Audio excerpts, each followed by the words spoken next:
Hello, friends, and welcome to Sleep Tight Stories. I'd like to say hello to some friends. I'd like to say hello to Grace from Naples, Italy. Hello to Scarlett and Madeline, and hello to Ivy and her sister Nora. I'd like to say a happy belated birthday to Ivy Gaines, who turned 6 years old on November 19th, and Madeline, who turned 10 on Sunday, November 21st. I'd like to say happy birthday to Avery from Rochester, who is celebrating his 8th birthday, Tuesday, November 23rd. And a happy birthday to Shelby in Pennsylvania, who is turning 7 on November 25th. Happy birthday to you all. I hope your day is very special. Thank you, Grace, Scarlett, Madeline, Ivy, Nora, Avery, and Shelby for your support. If you'd like to support us and get some of the perks, like shoutouts, birthday messages, and goodies in the mail, please visit our support page at sleeptightstories.org/support. From now until Christmas, we are offering 40% off our Sleep Tight Premium subscriptions. Thank you.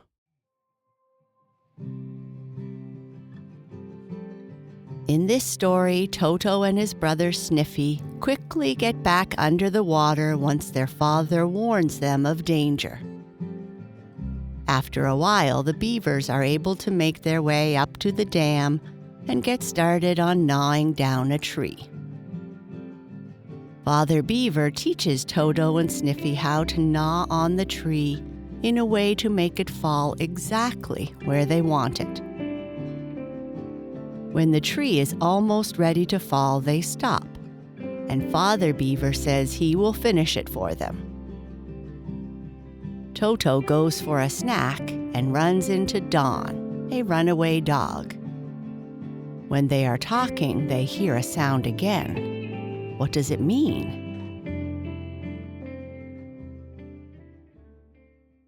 Toto Meets Don.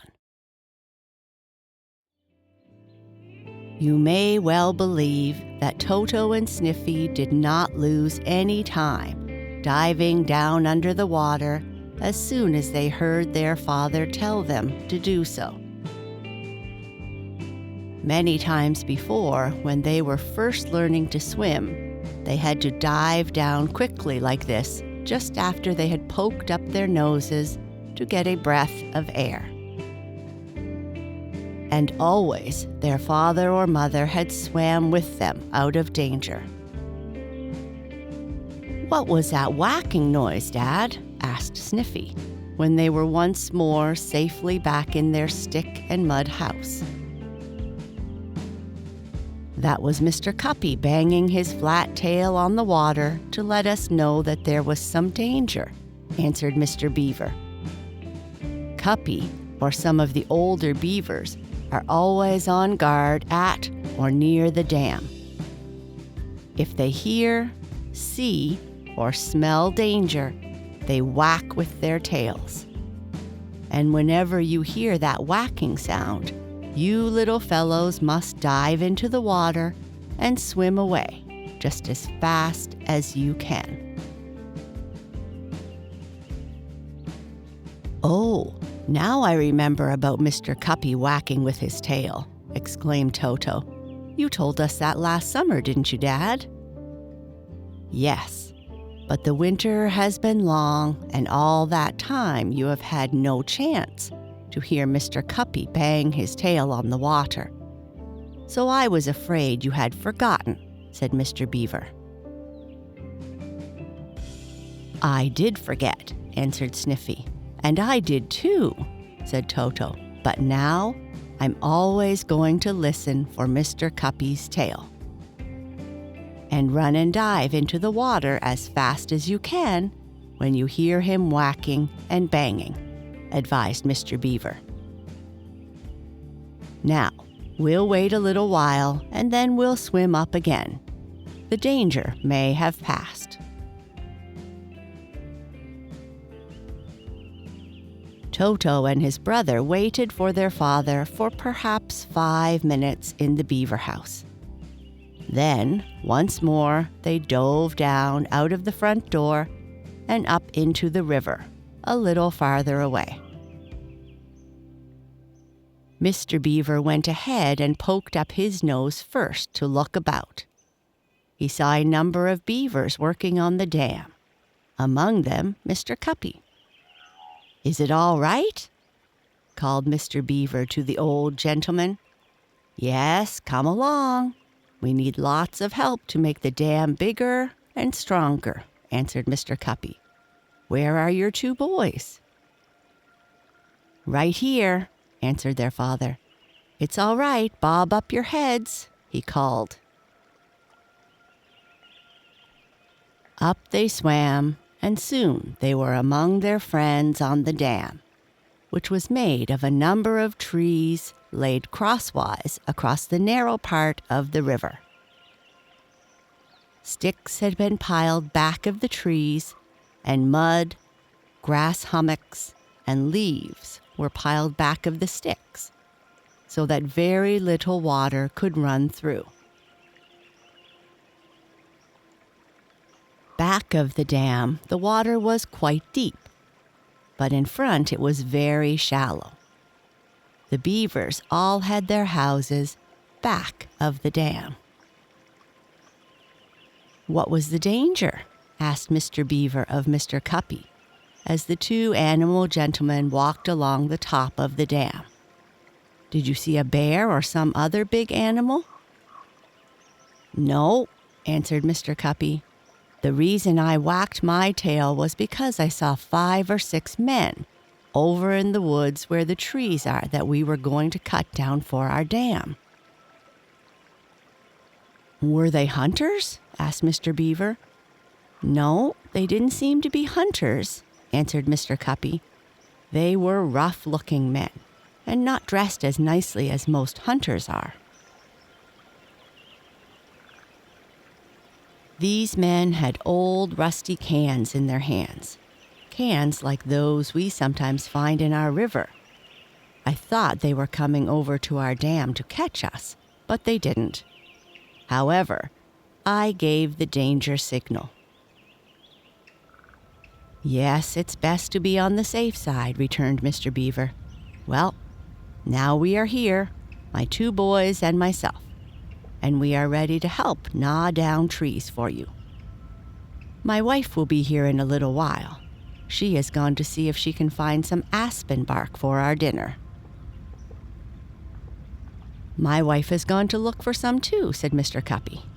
"Well now, let's see. Have Toto and Sniffy ever cut down any trees?"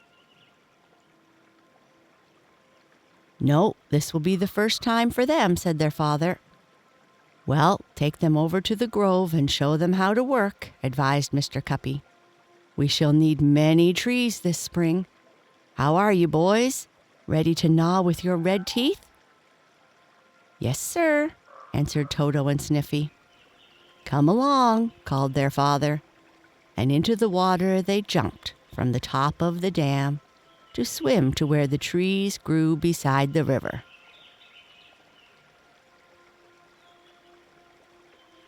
Beavers always swim if they can, to wherever they want to go.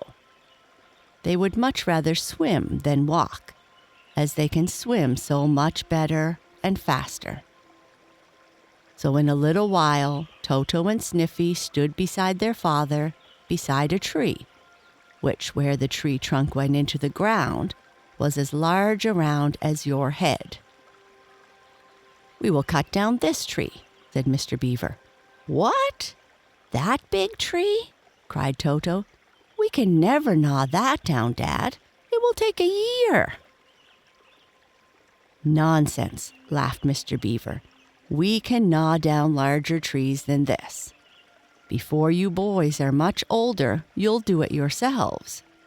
But now come on, let's start." I'll watch you and tell you when you do things the wrong way. That's the way to learn.